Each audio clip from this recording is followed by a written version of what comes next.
We are not in these jobs to be popular. We are here to do the right thing, and I will do the right thing. We must sort this thing out. Honorable members, hapa lazima tukubaliane. We have to sort this thing out. So, Golosh, I am sorting it out. That's what we are trying to do.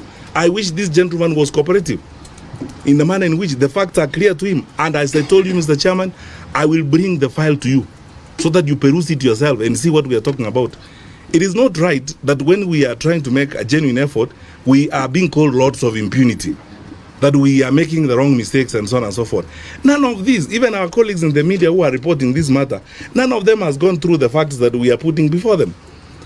None of them has asked the very basic questions. Now, I want to see what the Law Society of Kenya is going to do, and the judiciary, now that the officers have actually lied on oath, filed affidavits in court lying.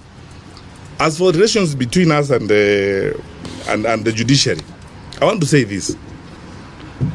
The spokesperson for the executive branch of government by constitution and by practice is His Excellency the President. I don't have powers to be a spokesperson for the executive branch of government, but I can make this observation. From this experience and the experiences we've had in the past, we are in a unique place, and you, more than any members of parliament, because you are the security committee, need to know this.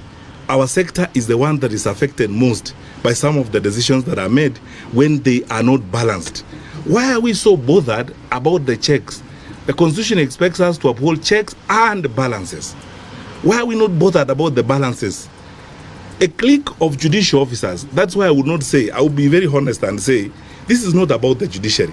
It is about a clique of judicial officers who have gotten into an unholy relationship with a clique of activist lawyers and oppositionist civil society people, with the intention of humiliating the government, stalling the government, embarrassing the government, and making it impossible for the government to perform. I want to give you data. You tell me yourselves as members of parliament.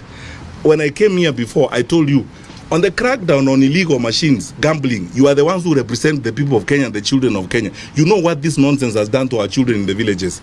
I have over 26 court orders, served all over the place. No judge, no magistrate is calm enough to say, go serve PS Kibicho, come before me, so that you argue your case.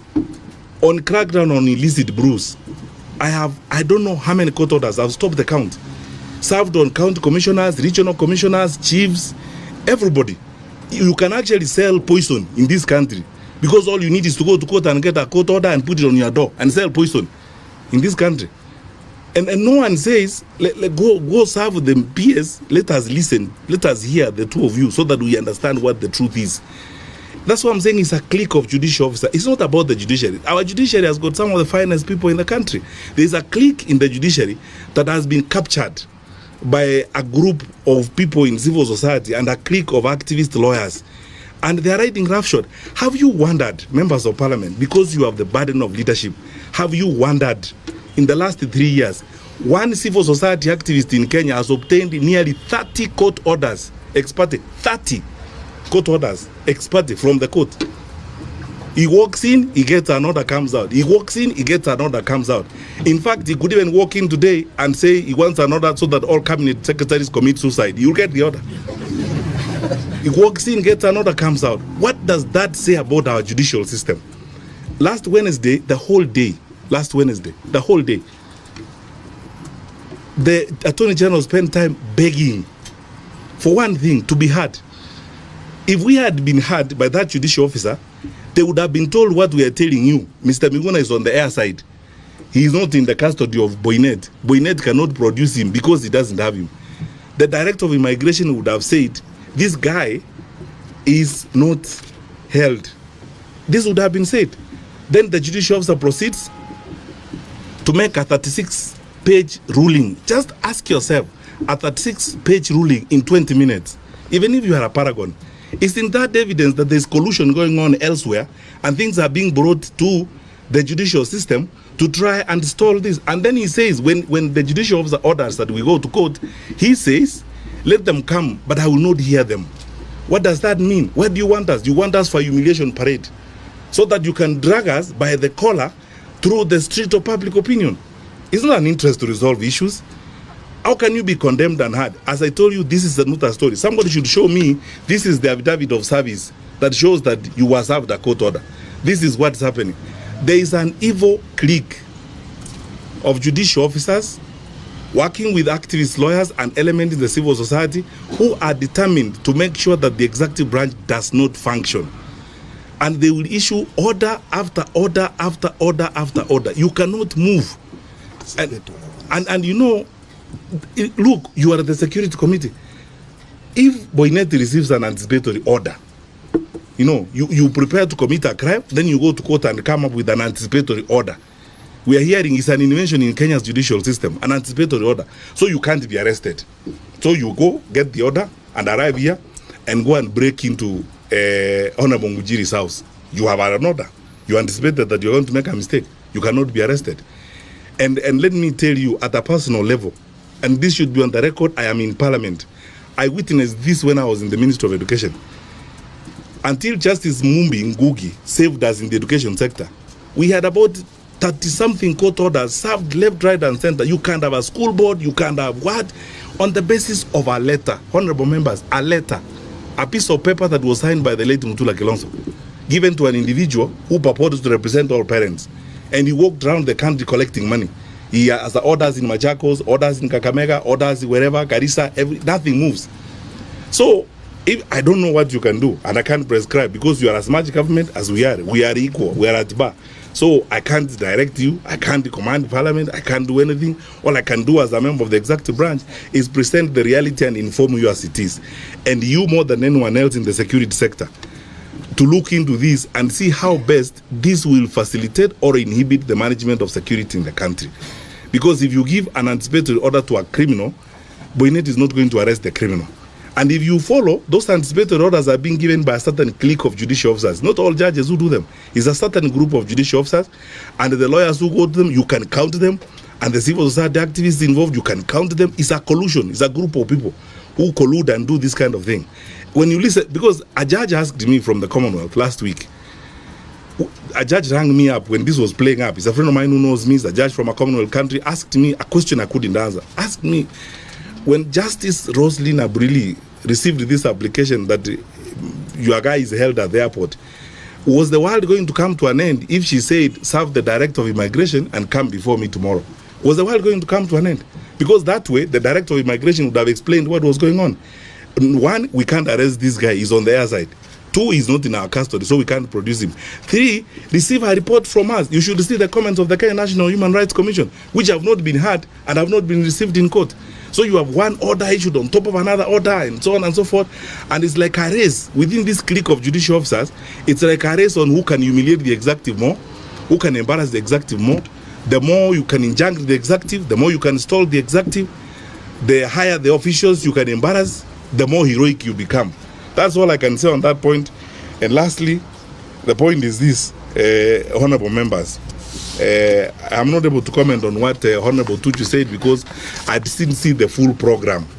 So I didn't understand the full context in which he said what he said. So it would be unfair, and again, it's the principle of collective responsibility to comment on a reported matter. I would need to see the whole thing so that I'm able to respond to that issue. And then lastly, the issue of going public. You know, we can't go public on everything we do every day. We try to work as diligently as we can and hope that other people will also not only do their work, but will also be honest enough in the manner in which they conduct themselves. Tell me one thing, honorable members as leaders, why wouldn't you want to hear the government? Why on earth wouldn't you want to hear the government on a weighty matter like this? You make final orders, and when the Attorney General comes before you, you say you don't want to hear the Attorney General. When the Attorney General begs and says, the Minister and the Inspector General are at the GSU parade, you say the GSU parade is not that important. When they say they have not been served, you say, I've been on TV the whole morning. I was expected to be watching TV at the GSU parade so that I know what has happened. Thank you. Thank you. Before you answer,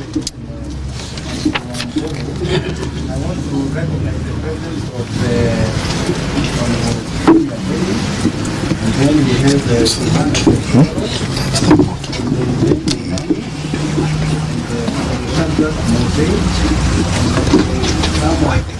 It's okay. Yeah, you see now, we're done. Yeah. But I think we made the point. Yeah, that's it. This question of renouncing, does it mean physically? Whether it means speaking the documents back. Renouncing. You will respond to that.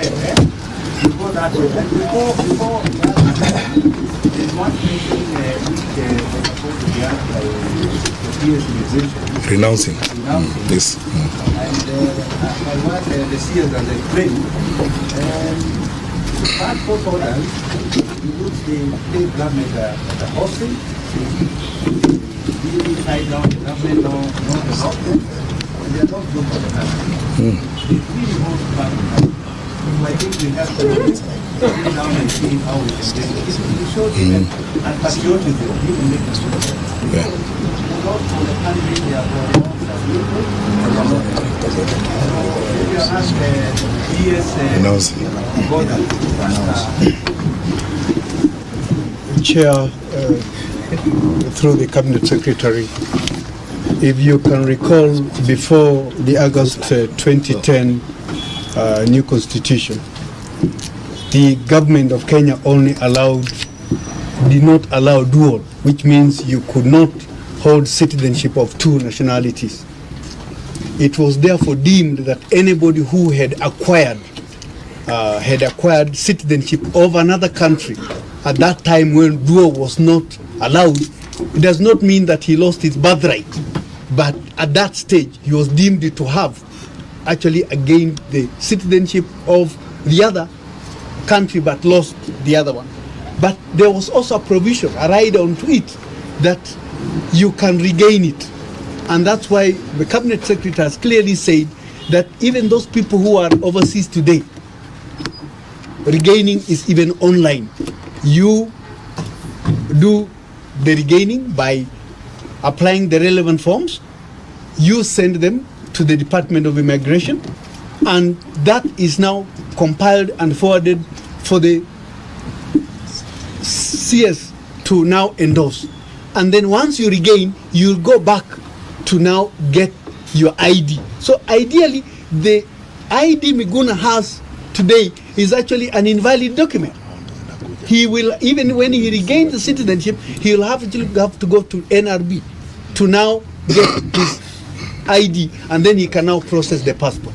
That is as simple as that. So that process is communicated, and many Kenyans are really doing it. And then there is also repercussion. When you are a dual citizenship, there are also certain jobs you can actually get in the government, and there are certain jobs you cannot. That's why it is important. Even after the 2010 constitution, when you are a dual, you are supposed to declare so that the government will know where to engage you. I mean, you may probably not be engaged in security because you are a person who is two-legged. So we cannot really entrust you with a number of things. So there is also a rider to that when you become a dual citizen. So I think that is the only way I can explain it, Chair. Yeah, thank you very much, Gordon. The way I'm learning from Gordon is that even amongst leaders and in different government offices, there's a lot of negligence and also ignorance, because even if he was allowed to stand as a governor of Nairobi, what really could have happened really? You know? There's a lot of negligence. Yeah? Issuing documents which are not supposed to be issued. Allowing people to be doing things which are not